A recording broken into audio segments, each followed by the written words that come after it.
زمین پر سب سے پہلے ہونے والی معصیت قابیل کے ہاتھوں اپنے بھائی حابیل کے قتل کی صورت میں سامنے آئی۔ اللہ تعالیٰ نے قرآن مجید میں قابیل اور اس کے بھائی حابیل کا قصہ بیان کیا ہے۔ قابیل قرخ اور درست طبیعت کا مالک تھا، جبکہ اس کا بھائی حابیل رحم دل اور نرم طبیعت تھا۔ قابیل کھیتی باڑی کرتا تھا اور حابیل مویشی چراتا تھا۔ حابیل کے نرم دل ہونے کی ایک وجہ اس کا بکریاں چرانا تھا، کیونکہ ایک چرواہا اپنی بکری کو بھوکا دیکھ کر اسے چارہ کھلائے بغیر نہیں رہتا، نہیں وہ کسی بکری کو پیاسا دیکھ کر اسے بھول جاتا ہے۔ اپنے جانور پر اس کی طاقت سے زیادہ بوجھ بھی نہیں لاتا۔ بنی نوع انسان کی تعداد میں اضافے کے لیے اس وقت ایسا قانون تھا جو اب حرام ہے، اور وہ ہے بہن کے ساتھ نکاح۔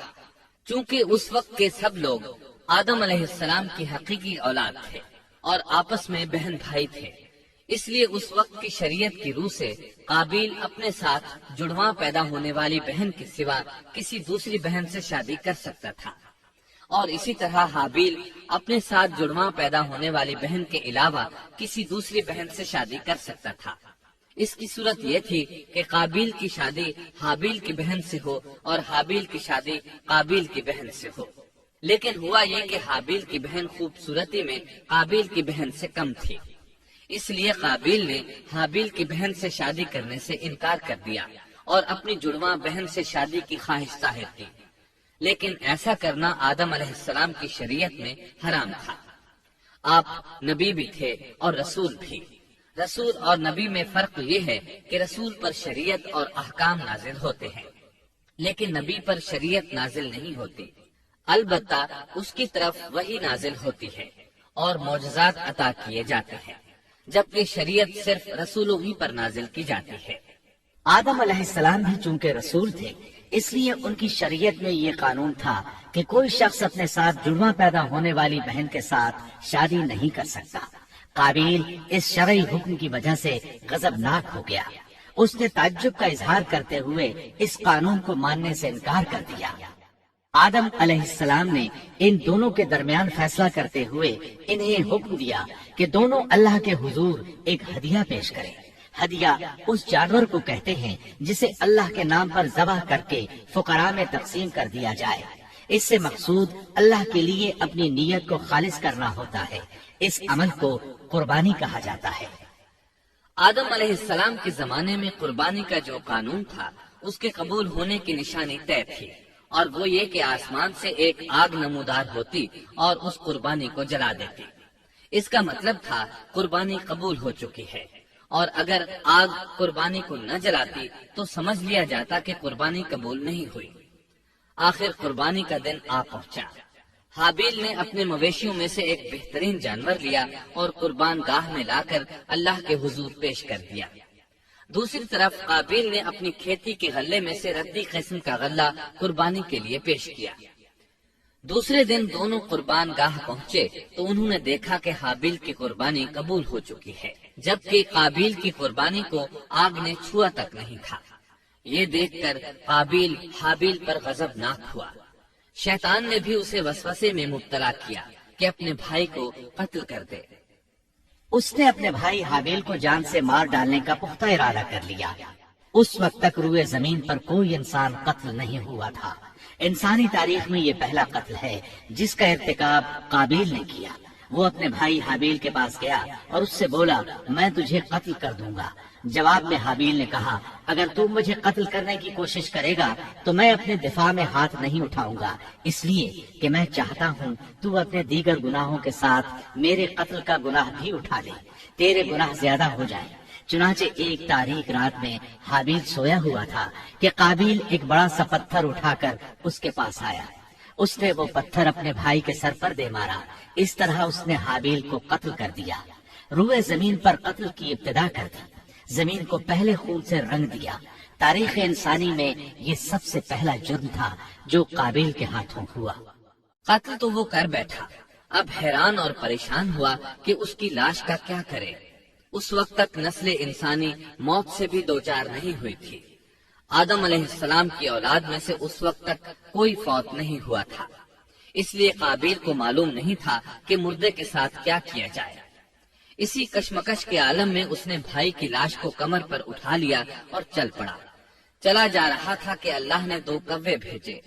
دونوں کوے آپس میں لڑ پڑے، ایک نے دوسرے کو ہلاک کر دیا۔ اب زندہ کوا مٹی کھودنے لگا۔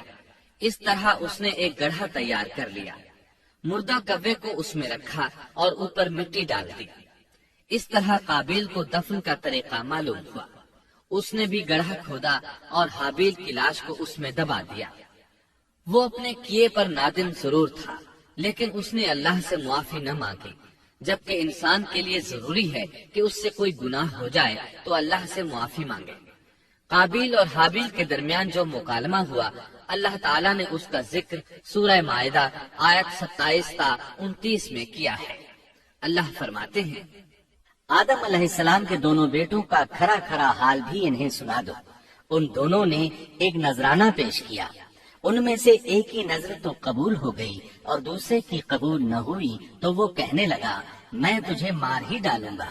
اس نے کہا اللہ تقوی والوں ہی کا عمل قبول کرتا ہے، گو تو میرے قتل کے لیے دسترازی کرے، لیکن میں تیرے قتل کے لیے ہرگز اپنا ہاتھ نہیں بڑھاؤں گا۔ میں تو اللہ تعالی پروردگار عالم سے خوف کھاتا ہوں، میں تو چاہتا ہوں کہ تو میرا گناہ اور اپنا گناہ اپنے سر پر رکھ لے اور دوزخیوں میں شامل ہو جائے، ظالموں کا یہی بندہ ہے۔ اس کا مطلب یہ تھا کہ تیرے اور گناہوں کے ساتھ میرے قتل کا گناہ بھی تیرے ذمہ لگے اور تو ظالموں میں سے ہو جائے۔ حابیل کے قتل کے بعد قابیل پر جو گزری، اس کا ذکر اللہ نے سورہ مائدہ آیت 30 اور 31 میں کیا ہے۔ پس اسے اس کے نفس نے اپنے بھائی کے قتل پر آمادہ کر دیا اور اس نے اسے قتل کر ڈالا، اس سے وہ نقصان والوں میں سے ہو گیا۔ پھر اللہ تعالیٰ نے ایک کوے کو بھیجا جو زمین کھود رہا تھا، تاکہ اسے دکھائے کہ وہ کس طرح اپنے بھائی کی ناش کو چھپا سکتا ہے۔ وہ کہنے لگا ہائے افسوس، کیا میں ایسا کرنے سے بھی گیا گزرا ہو گیا کہ اس کوے کی طرح اپنے بھائی کی لاش کو دفنا دیتا۔ پھر تو بڑا ہی پشیمان اور شرمندہ ہوا۔ امام احمد، ترمذی اور ابو داود نے سیدنا سعد بن ابی وقاص رضی اللہ عنہ سے روایت کی ہے کہ انہوں نے سیدنا عثمان رضی اللہ عنہ کی شہادت کے فتنے کے وقت فرمایا، میں گواہی دیتا ہوں کہ رسول اکرم صلی اللہ علیہ وسلم نے فرمایا تھا ایک بہت بڑا فتنہ رونما ہوگا، اس میں بیٹھنے والا کھڑے ہونے والے سے بہتر ہوگا اور کھڑا ہونے والا چلنے والے سے بہتر ہوگا اور چلنے والا دوڑنے والے سے بہتر ہوگا۔ کسی نے کہا اگر کوئی میرے گھر میں داخل ہو کر میری طرف ہاتھ بڑھائے تاکہ وہ مجھے قتل کر دے تو آپ صلی اللہ علیہ وسلم نے فرمایا تو آدم علیہ السلام کے بیٹے کی طرح قتل ہو جا، یعنی اس فتنے میں قتل ہو جانا، حابیل کی سنت پر عمل کرتے ہوئے خود ہاتھ نہ اٹھانا، قاتل کہلانے کی بجائے مقتول ہونے کو پسند کرنا۔ اسی طرح مسند احمد کی ایک روایت میں ہے رسول اللہ صلی اللہ علیہ وسلم نے فرمایا دنیا میں جب بھی کوئی ظلم سے قتل ہوتا ہے تو اس کا گناہ آدم علیہ السلام کے پہلے بیٹے قابیل کی گردن پر ضرور ہوتا ہے، اس لیے کہ وہ پہلا شخص ہے جس نے ظالمانہ قتل کی ابتدا کی اور یہ ناپاک طریقہ جاری کیا۔ اس حدیث سے اس جرم کی نوعیت کا بخوبی اندازہ ہوتا ہے کہ اللہ تعالیٰ نے اس کو صرف ایک قتل قرار نہیں دیا بلکہ اس کو ایک گھناؤنی حرکت قرار دیا۔ قیامت تک آنے والے لوگ جو اس گناہ کے مرتکب ہوں گے ان کا کچھ گناہ قابیل کے حساب میں ڈالا جائے گا۔ حابیل کو قتل کرنے کے بعد قابیل نے اپنی بیوی کو ساتھ لیا اور دور دراز نرم زمین کے پاس جا کر رہائش پذیر ہو گیا اور آدم علیہ السلام کے سامنے تک نہ ہوا۔ آدم علیہ السلام پہاڑوں کے قریب ایک بستی میں رہ رہے تھے، یہ ان سے بہت دور جا بسا تھا۔ اس طرح قابیل کا آدم علیہ السلام سے رابطہ بالکل ختم ہو گیا اور اس سے ایک نئی نسل کی ابتدا ہوئی۔ فحاشی اور قریانی کو ان کے ہاں عروج حاصل تھا۔ عبادت یہ لوگ اگرچہ اللہ ہی کی کرتے تھے لیکن آدم علیہ السلام کی شریعت کے خلاف بے حیائی کے دل دادا تھے۔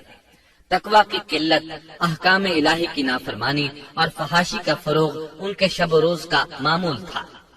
اس کے بعد لوگ دو گروہوں میں تقسیم ہو گئے، شریر اور برے لوگ قابیل کے ساتھ مل گئے اور آدم علیہ السلام کے دیگر بیٹے اور نیک لوگ آدم علیہ السلام کے ساتھ مل گئے۔